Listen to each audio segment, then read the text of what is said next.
All right, welcome to part 2 of our official Fight Week press conference.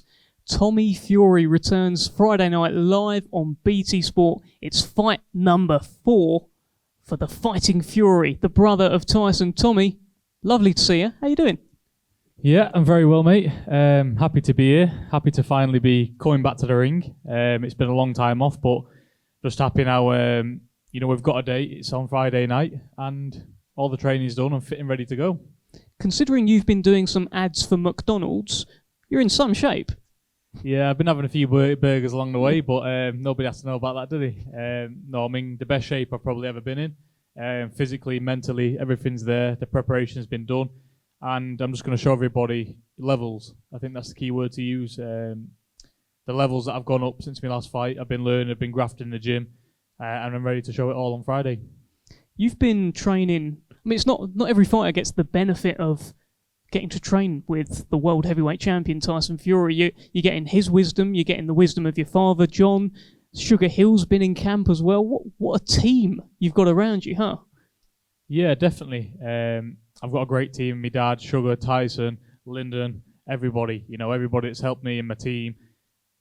I know that everything's been done and everything's been covered. And just working alongside Tyson and Sugar, it's kind of a mad experience, really, because you know that Tyson's the best fighter on the planet, and Sugar's obviously the man that's training him and guiding him through it. And to see the different techniques that they use and to be taught to me, it's a crazy feeling, really, because you're doing exactly what the heavyweight champion of the world's doing. So I can't really go wrong, can I? You can't go wrong. And there's been videos of you training with Sugar Hill, and he's a veteran, experienced trainer, and obviously the trainer of the world heavyweight champion. What are you learning in those very, very intricate sessions it looks like you're having? Learning everything, really, down to the small things to the biggest things. I've really learned in the past a lot of months that boxing is all about inches and millimeters, and it's about bringing your feet in, bringing your feet out, weighing the job up properly and not just throwing a load of shots and trying to get a stoppage. It's about setting up that stoppage win, and that's what I look to plan on to do on Friday night. So this version of Tommy that we're going to see on Friday night, how different is he? How much has he improved to the guy that we saw December last year? I think it's going to be 100 times improvement, because in my own mind, I know what I need to do. I know what I've done in the gym, and I've just worked on everything that I have. Everything that I had back in December, I've just worked on that tenfold. So everything's going to be a lot more slicker, calculated, and spiteful. That's a good word to use in my game, because when I smell blood, I can sense it, and I'm all over. But this time, it's not just about smelling the blood and going in for the kill. It's about smelling the blood and carefully watching and pouncing like a cat on a fly. It's not about just going in quick and unleashing a lot of shots. It's about setting up that finishing shot, and that's what I intend to do on Friday night. So a bit of patience. It does look like when you go in there, you're just looking to take someone's head off. It sounds like you're an improved, more patient fighter now. Yeah, 100%. I feel in myself a lot more calculated. And as I say, time and time again, I'm ready to show that on Friday. I've had a lot of doubters, as always. There's always going to be doubters, but I'm just ready to prove to myself I belong here and I can go all the way. Your career is, I think, forever is going to come under scrutiny. You are every punch that you miss, every shot that you take is going to be magnified so much more than someone else who's 3-0. What sort of pressure does that put on you? No pressure. I don't feel any pressure whatsoever to get in that ring on Friday night, or any fights that I have no pressure on me, because, like I've always said, Tyson will be Tyson. There's only one Tyson. There's only one Yui. There's only one of everybody, and there's only one me. And I'm not trying to follow in anybody's footsteps. I'm not trying to live up to anything. All I want to do is do the best that I can do and put everything into this, and know at the final hurdle, wherever that may be, that I've done everything in my power, and I couldn't have done any more. But I believe in my skills. I've got good people in my team that tell me straight, and I can go all the way. I need to keep dedicated, keep focused, and that's exactly what I plan on to do. In terms of your career, obviously you had, I think it was 2 fights, and then you went off and became famous, did your Love Island thing, and look, here you are today doing ads for McDonald's and all sorts. But has Love Island been good or bad for your boxing career? What do you think? Love Island's been great. I strongly believe that anybody in my situation at the time, if they got offered the same opportunity that I did, they would have took it with both hands. And Love Island was a great way to express myself as my own man and kind of come out of that Tyson's little brother shadow sort of thing. And I really think it showed the nation who I really am as a person, and that I'm just a likeable guy next door trying to do well for himself and trying to do the best that he can. And now I'm back here. I'm back to my roots. As soon as I come out of the island, I was straight back in the gym. And I just want to bring all those lovely fans and supporters that I've got now over to my side, my fair ground. And this is it. It's very easy to forget your early days. You aren't just someone who popped up after Love Island and is Tyson's brother.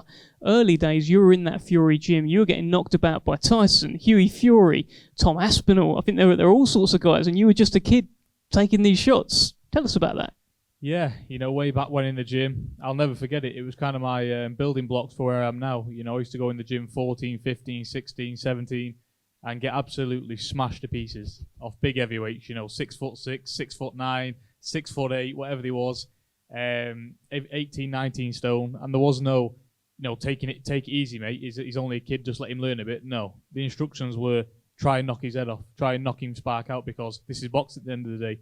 So for everybody out there thinking I'm playing about this and trying to get a few fights for a bit more fame, they can think again. I've been smashed to pieces in the gym. I know what it feels like to ship some hard punishment. And the fighting stock that I come from, it just oozes out of me. And I think if any other kid had to go through that, he'd have had to be a special one to come out of it. And I came out of it. I still want it. I'm game. I'm hungry. I'm ready to fight. And I'm going to go all the way because I know in my own self and my own self-belief that I've got the ability to go there. And what is all the way? What is the plan? What do you see as the end goal for Tommy Fury here? The end goal and my dream, like I've always said it, is to be a world champion. I've said that from my first interview, from when I first laced on a pair of boxing gloves. That's what I wanted to be, and I will not stop there because I've just got that mentality in myself. Whatever I set out to achieve, I can't stop until I've achieved it. I know it's going to be a long road. I know it's going to be a very hard road. Boxing's the hardest and loneliest game in the world, and it's a road that I'm willing to go on. I'm not interested what bumps and blocks come along the way. I'm going to get there. There is no if, whats, and buts about it. It's like everybody told me when I was growing up, what are you going to do? What if it doesn't work out? What are you going to do if you fail? I said, no, I don't think like that. It is going to work. There is no failing. And that's exactly the mentality that I think you've got to have. We can't be thinking about anything else. I don't think about backup plans or future plans. I think about boxing and one fight at a time, and that's it. And I've worked that hard. I've sacrificed everything. Teenage life, going out partying, there's been none of that. I've sacrificed everything for these moments. For a lot of fighters, they come onto the scene because they want to change their life. They want to get rich. They want to be able to, put a roof over heads, feed their children. It feels like you've sort of got to that point without any of the boxing glory. So it really is interesting to see what is driving you to make sure you go on that run at 5 o'clock, to make sure you do that extra set. What is the driving factor? What are you trying to impress yourself? Are you doing it for your dad? Is it to keep up the Fury name? None of the above. It's to keep a promise that I made to myself, and that promise was to be a world champion. And I'm not fighting for money. I'm not fighting for fame. I'm not fighting for anything. Believe me, there's 1,000 routes I can go down to make money and just get by in life and live a nice, happy, comfortable life. I don't need to get punched in the face and set about every day in the gym by world-class men. I do this because I love it. I do this because I live and breathe and sleep it. There's nothing else I want to do in life. I come out of Love Island. I had all ample opportunities to do a lot of things. Travel the world. Work in different places. And let's have it right. Take a picture and post it on the internet, and the money's landed. I could have stuck to that, but no, that doesn't interest me. I want to get somewhere in life, and I want my name to go down in history. And for me, that's being a world champion. I know I've said it time and time again. A lot of people say it, but not a lot of people believe it. And I believe it with 100% in me that I will get there. And that's just the way it is. What sort of advice are you getting from Tyson on your journey? All the advice that I need, it's stay dedicated, stay grounded, stay switched on.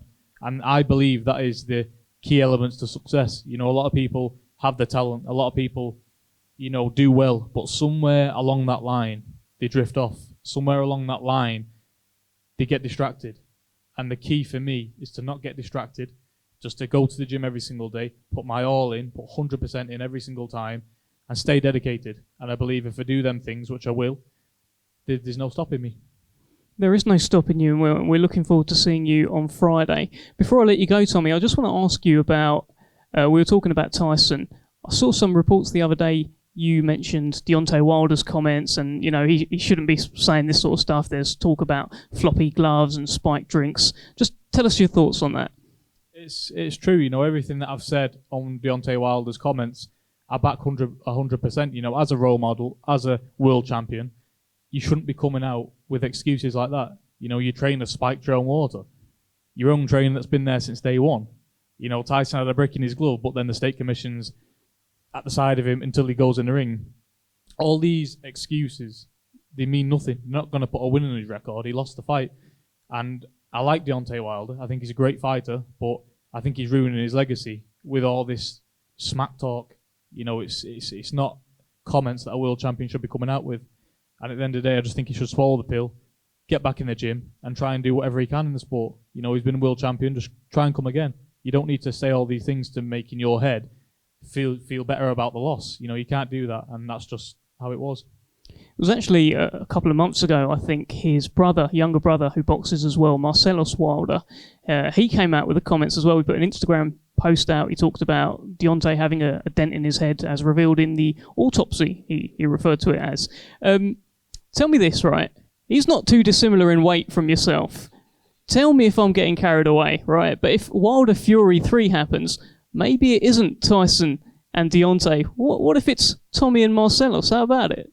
Listen, not looking past my fight on Friday. It's one fight at a time, as it always is. But he can get what his brother had. He can get exactly what his brother had if he wants it. And that's the top end and the bottom of it. I see a lot of people tweeting about they want to fight me and all that sort of stuff. And of course they would do now, wouldn't they? But where was the before Love Island, before all the fame and all that?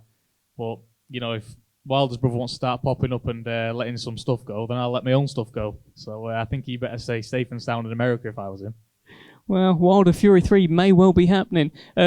Tommy, final message to the fans. What can they expect on Friday night? Tune in Friday night, live on BT Sport. You're going to see 6 skills, fireworks, a lot of great fights on the card, and, as always, a big dirty knockout like it's always been.